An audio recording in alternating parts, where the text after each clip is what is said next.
And I also would like to extend a welcome, which I forgot to do, to our extended family that are out there in TV land, which my children still tell me really does exist. So I'm getting better. I know it's Facebook and Zoom, I think. Okay. Our first scripture reading today is from Laughing Bird Psalms 116, 1 through 2, and 12 through 19. I love you, Lord. How can I not love you? When you always respond to my cries. You are always ready to listen to me, so I will bring my needs to you as long as I live. How can I ever repay you, Lord?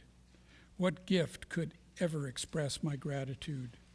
I will raise my glass in your honor. I will name you as the one who saved me. I will make good on all I promised you, Lord, and I'll let everyone know it's for you. Whenever one of your faithful people dies, it affects you deeply. Lord, you have released me from my chains. I will serve you forever, just as my forefathers have done. I will bring a gift to say thanks. I will pray to you and you alone. I will be true to the vows I've made, and I won't keep it hidden in full view of all your people. In the public place of worship, I'll do all I promised you, Lord. All the praise and all the credit are yours, Lord. Our scripture reading is from Genesis 18, 1 through 15. The Lord appeared to Abram by the oaks of Mamre as he sat at the entrance of his tent in the heat of the day. He looked up and saw 3 men standing near him. When he saw them, he ran from the tent entrance to meet them and bowed down to the ground. He said, "My Lord, if I find favor with you, do not pass by your servant. Let a little water be brought, and wash your feet, and rest yourselves under the tree. Let me bring a little bread, that you may refresh yourselves, and after that you may pass on, since you have come to your servant." So they said, "Do as you have said." And Abraham hastened into the tent to Sarah and said, "Make ready quickly 3 measures of choice flour, knead it, and make cakes." Abraham ran to the herd and took a calf, tender and good, and gave it to the servant, who hastened to prepare it. Then he took curds and milk and the calf that he had prepared and set it before them, and he stood by them under the tree while they ate. They said to him, "Where's your wife Sarah?" And he said, "There in the tent." Then one said, "I will surely return to you in due season, and your wife Sarah shall have a son." And Sarah was listening at the tent entrance behind him. Now Abraham and Sarah were quite old, advanced in age. It had ceased to be with Sarah after the manner of woman. So Sarah laughed to herself, saying, "After I have grown old, and my husband is old, shall I be fruitful?" The Lord said to Abraham, "Why did Sarah laugh?" And said, "Shall I indeed bear a child now that I am old? Is anything too wonderful for the Lord? At the set time I will return to you in due season, and Sarah shall have a son." But Sarah denied, saying, "I did not laugh," for she was afraid. He said, "Yes, you did laugh." She probably was thinking, "Lord, have mercy, my retirement is over." I'm sorry, guys. I'm just happy today. I'm happy to be here. So this week we are still in the book of Genesis, but we are much further down the road than we were last week when we literally started in the beginning, at the beginning. And I know some of you were thinking, hey, he did that first creation story last week. Maybe he'll do the second creation story this week with all the talking snakes and sticky genealogical issues like, okay, if Adam was the first man, Eve was the first woman, they had Cain and Abel, and Cain killed Abel, where'd Mrs. Cain come from?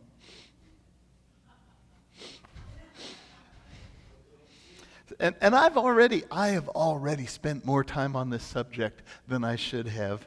But in the company of biblical literalists, this would turn into a 4-week sermon series or a 6-month Bible study with people being locked up in a room debating over logically and biologically improbable theories, while a multitude of sick, hungry, orphaned, and widowed people would increase in numbers outside the church.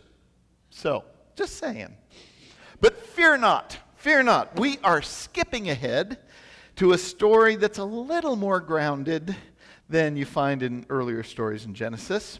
We are 6 chapters into the saga of Abraham, who was promised by God that he would be the father of many nations. In fact, his descendants would outnumber the stars in the sky, and that is a tall order.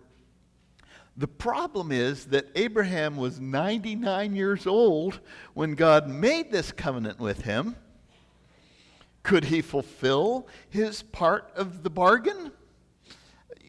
Biologically speaking, I suppose. But his wife Sarah was well beyond childbearing years. But she had an interesting solution to the problem. She decided that she would lend, maybe that's not the right word, but lend her handmaid Hagar, who was of childbearing age, and that way Abraham could theoretically get a start on fathering these many nations. And sure enough, Abraham and Hagar produced Ishmael, who we'll set aside for another day because that whole situation is complicated as all get out. That's a sermon for another day. But apparently Hagar wasn't intended to be a part of this covenant between God and Abraham. And that's where we pick up on the story this week in chapter 18. Now here it is in a nutshell. Here's what Dave read in a nutshell. God appeared to Abraham one day, but in a very strange sort of way. God saw 3 men in the heat of the day. And when you take communion this morning, there's an icon over here, a replica of an icon that was made possibly in the early 1400s by a Russian artist of the 3 men who visited Abraham. So Abraham saw these 3 men in the heat of the day, and Abraham, not wanting to be passed by, showed over and above hospitality to these men. He even roped Sarah in to help him. And by the way, I would not recommend the way that he did it, because he told Sarah to make them some cakes, but he proceeded to tell her how to do it by providing a recipe. Now, I will spare you the details of what would happen to me if I did this to Mary. Could you imagine that? Mary, could you make some muffins? And here's the recipe I want you to use. Oh, dear heavens.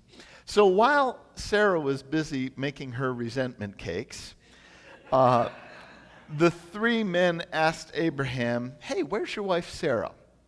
And Abraham says, "In the tent." And I could just picture Sarah back there. "Hey, where's Sarah?" "He's in the tent, yeah." And then one man said, "I'm going to return in a different season, and your wife will have borne a son." Now remember, Sarah could hear everything, and her response to that was, "Oh my gosh." And she thought, yeah, that's going to happen at my age. And the men heard her outburst and said, "Is anything too wonderful for the Lord? At the set time I will return to you in due season, and Sarah shall have a son." And Sarah, who was a little embarrassed that they knew she was listening in and unintentionally becoming a part of this congregation, said, "I didn't laugh." And God said, "Yeah, you did." So what's our takeaway for this story this week? And don't say this proves that people in biblical times live longer than people today, which proves that Methuselah lived 969 back in Genesis 5. Because remember, we're trying not to treat Genesis like a science or a history book. That's not the point. I believe that one of the main points of this story has to do with hospitality. Abraham sees 3 strangers approaching his tent and immediately goes into host mode. Water for their feet, bread from Sarah, a choice calf from the herd, curds and milk and all the good stuff that were available to Abraham at that time. Abraham isn't just being polite, he is going way above and beyond what we would consider just a social nicety. Travelers depended on this. I mean, that was why hospitality was so big back then and why that's such a huge theme in the Old Testament. Communities survived because people were willing to welcome strangers. And that's important.